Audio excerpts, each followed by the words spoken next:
El Nino जहां गर्म मिजाज का है, उसी की संतति या संतान है ला नीनो। ला नीनो। अब एल नीनो जहां हॉट है, गर्म है, एल नीनो जहां पे गर्म है, लाल मार्कर से लिखे हैं, तो वहीं ला नीनो ठंडा है, शीतल है। और जब ये आता है तो मॉनसून को बड़ी मजबूती देता है। कैसे, ये देख लेते हैं। दरअसल होता क्या है, केस क्या होता है कि आपको पता ही है कि हाँ, इसका ठीक उल्टा हो जाता है। दरअसल होता क्या है कि जब एल नीनो इंडोनेशिया के द्वीप पर टकराता है, इंडोनेशिया में यहां पे जब टकराता है, तो टकराने के बाद आपको पता ही है कि लगभग 60 सेंटीमीटर तक ऊपर उठ जाता है सेलेबीज द्वीप पर, इंडोनेशिया के सेलेबीज द्वीप पर, सेलेबीज आइलैंड पर। और उसके बाद ये टकराने के बाद उसका कुछ जल राशि सागर के नीचे बैठता है, नीचे चले जाता है, उछलता है, उछल करके उत्तर गया, दक्षिण गया, सीधे गया, कुछ जल राशि नीचे बैठता है सागर में। और लगभग आप देखेंगे कि लगभग 300 फीट की गहराई तक वो पानी जाता है उठने के बाद। टकराया ऐसे, जल ऐसे टकराया, और टकराने के बाद लगभग 300 फीट की गहराई तक नीचे चले जाता है। नीचे जाने के बाद वो धीरे धीरे पूरी तरह से ठंडा हो जाता है, और ठंडा होकर के एल नीनो के ठीक विपरीत ऐसे चलने लगता है। किधर? पेरू के तट की ओर, ऐसे। यही एल नीनो गर्म जलधारा, जो लाल रंग के मार्कर से चिन्हित है, वो गर्म जलधारा सेलेबीज से टकराया, ऊपर उठा, उठ करके फिर नीचे गिरा, नीचे गिरने से 60 फीट नीचे चले जाता है सागर में। और नीचे जाते जाते वो ठंडा होने लगता है, और नीचे नीचे पूरा ठंडा हो जाता है। भारी जल है, नीचे जाता है, ऊपर में गर्म जल बह रहा है।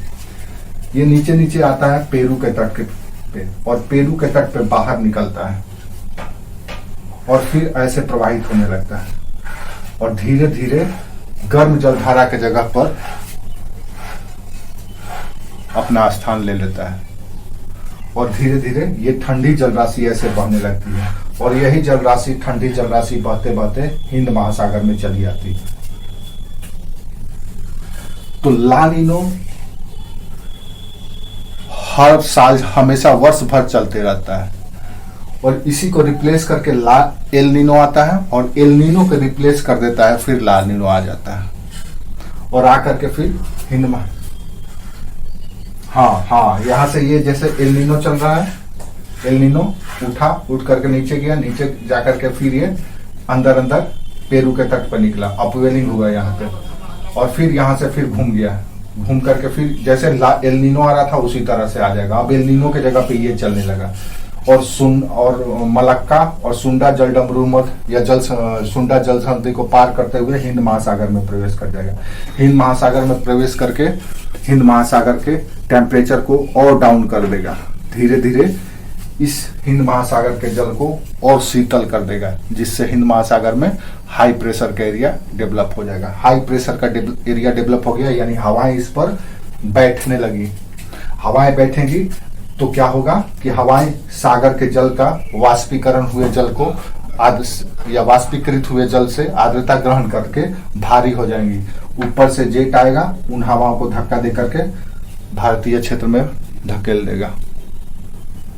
तो इसके हिंद महासागर के टेम्परेचर को ये कूल कर देता है, या कूल डाउन कर देता है, ठंडा कर देता है ला नीनो। एल नीनो गर्म कर देता है। एल नीनो 4 से 5 वर्ष में आता है, 5वें वर्ष में एक बार आता है। ला नीनो 4 वर्ष चलते रहता है, 5वें साल एल नीनो आता है, 5वें वर्ष के बाद फिर ला नीनो आ जाता है। फिर 4 साल आपके यहाँ अच्छा खासा वर्षा होगा, और 5वें साल कमजोर मानसून हो जाएगा। ये ऐसा रिकॉर्ड किया गया है। समझ में आया? तो ला नीनो ठंडा है, एल नीनो गर्म है। इसी साइकिल को, इस साइकिल को जो एल नीनो और ला नीनो का साइकिल है, इसको दरअसल वाकर संचरण भी कहा जाता है। इसी साइकिल को वाकर संचरण भी कहा जाता है। वाकर संचरण, दरअसल इसको खोजने वाले जो व्यक्ति थे,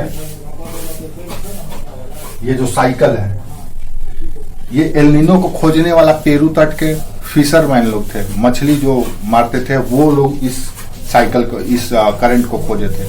लेकिन ये जो साइकिल है, इस साइकिल को खोजने का श्रेय वाकर महोदय को जाता है, इसीलिए इसको वाकर सर्कुलेशन भी कहा जाता है। वाकर सर्कुलेशन क्या है? तो वाकर सर्कुलेशन दरअसल कुछ भी नहीं है, एल नीनो और ला नीनो का एक साइकिल है क्या? दरअसल पूर्वी प्रशांत महासागर, यहाँ पे पूर्वी प्रशांत महासागर में जब हाई टेम्परेचर और लो प्रेशर होता है, तो यहां से गर्म जल ऐसे चल देता है, किधर? पश्चिमी प्रशांत महासागर की ओर, और फिर इधर से नीचे गिर करके फिर नीचे नीचे ऐसे ऐसे ठंडा होकर के आते रहता है। तो यही साइकिल है जो उच्च ताप और निम्न दाब से जल, लिख लो वाकर संचरण, लिख लो वाकर संचरण, यह प्रशांत महासागर में चलता है, लिख लो पहले। यह पूर्वी एवं पश्चिमी प्रशांत महासागर के बीच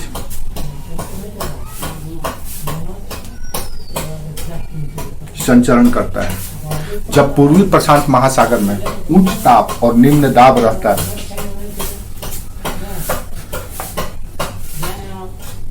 जब पूर्वी प्रशांत महासागर में उच्च ताप एवं निम्न दाब रहता है, पूर्वी प्रशांत महासागर यानी कि अमेरिका के तट पे, दक्षिण अमेरिका के तट पे, पूर्वी प्रशांत महासागर में उच्च ताप यानी हाई टेम्परेचर और लो प्रेशर रहता है, तो पश्चिमी प्रशांत महासागर में निम्न ताप और उच्च दाब रहता है।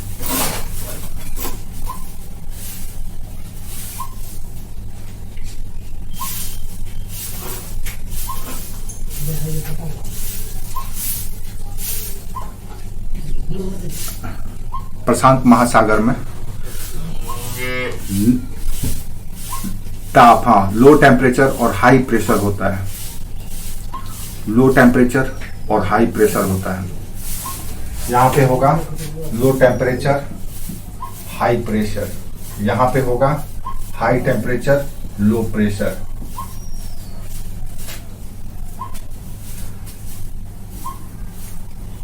इन दोनों के बीच तापांतर लगभग 0.5 सेल्सियस का होता है, 0.5 सेल्सियस का होता है दोनों के बीच का ताप का अंतर। जब पूर्वी प्रशांत महासागर की जल गर्म होकर, जब पूर्वी प्रशांत महासागर की जल गर्म होकर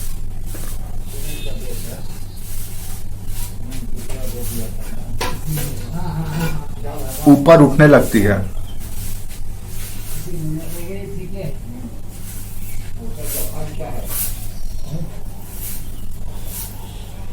तो उठकर वह पश्चिम की ओर प्रवाहित होने लगती है।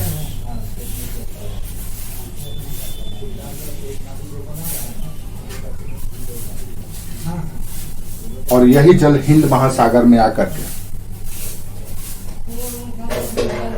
और यही जल हिंद महासागर में आकर के उसका भी तापमान बढ़ा देती है।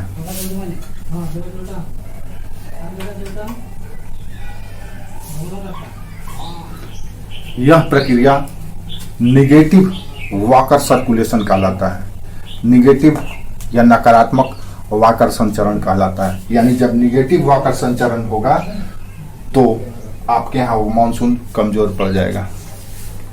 तो एक तरह से इसी को एल नीनो भी कहा गया है। वाकर महोदय ने इस पूरे कंप्लीट साइकिल को ढूंढा था, इसीलिए वाकर संचरण भी या वाकर सर्कुलेशन भी कहलाता है।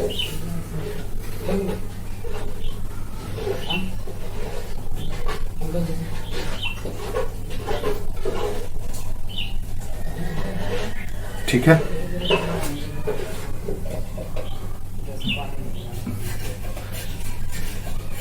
निगेटिव वाकर संचरण कहलाता है। वाकर महोदय एक ज्योग्राफर थे, तो उन्होंने इसको खोजा था, इस साइकिल को देखा था, स्टडी किया था और बताया था, इसीलिए इसको वाकर सर्कुलेशन भी कहा जाता है। उन्हीं के नाम पे इसका नाम रख दिया गया।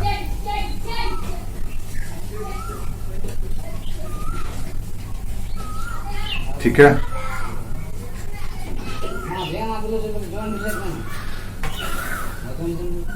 इसी तरह से एक और चीज है मॉनसून फैक्टर, उसका नाम है दक्षिणी दोलन, साउदर्न ऑसिलेशन। एक और कारण है मॉनसून का। एल नीनो देखे, ला नीनो देखे, वॉकर सर्कुलेशन देखे, अब एक और देखिए दक्षिणी दोलन। दक्षिणी दोलन कैसे? तो दक्षिणी दोलन कुछ भी नहीं है। दक्षिणी दोलन इसी को कहा जाता है। क्या है दक्षिणी दोलन? इंग्लिश में उसको कहा जाता है साउदर्न ऑसिलेशन।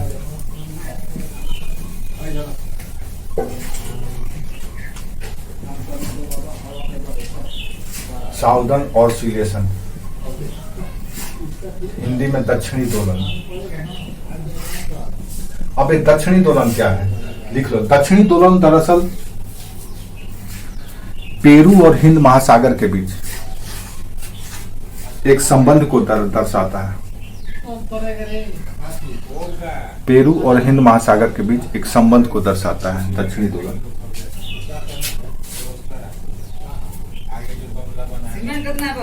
या पेरू तट पर,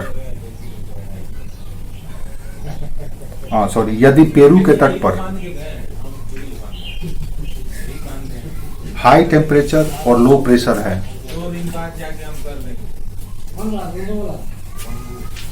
यदि पेरू के तट पर हाई टेम्परेचर और लो प्रेशर है तो उसे निगेटिव साउदर्न ऑसिलेशन कहा जाता है। यानी पेरू के तट पर हाई टेम्परेचर और लो प्रेशर है, यानी यहाँ पे उच्च ताप और निम्न दाब है, तो स्वाभाविक है कि यही जल आएगा यहाँ भी और यहाँ के जल को गर्म कर देगा, हिंद महासागर के जल को। तो इसलिए इसको निगेटिव साउदर्न ऑसिलेशन कहा जाता है।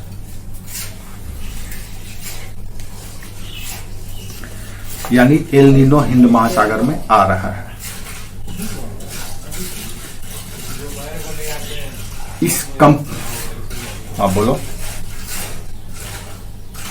है तो इसका मतलब यह है कि निगेटिव दक्षिणी दोलन है। दक्षिणी दोलन की स्थिति निगेटिव है। याद रखो, एल नीनो और साउदर्न ऑसिलेशन, इस दोनों को मिला करके एल नीनो, ला नीनो और साउदर्न ऑसिलेशन, इन दोनों को कंप्लीट रूप से कहा जाता है एनसो। एल नीनो और साउदर्न ऑसिलेशन, इन दोनों को कहा जाता है एनसो शॉर्ट में। तो आपसे कहा जा सकता है कि एनसो क्या है, कैसे ये फंक्शन करता है या कैसे रिस्पॉन्सिबल है। तो एनसो का मतलब है El Nino plus southern oscillation. Southern oscillation क्या है? तो cycle of El Nino and La Nina, इसी को कहा जाता है। तो मेन है एल नीनो, उसके बाद ला नीनो, और एल नीनो और ला नीनो के कंप्लीट पैटर्न को हम कहते हैं वॉकर सर्कुलेशन। ठीक है। और इसी का दूसरा नाम है साउदर्न ऑसिलेशन, दक्षिणी दोलन। यानी दक्षिण में कुछ भी डिस्टरबेंस हुआ तो उसका प्रभाव फिर पड़ जाएगा मॉनसून पे।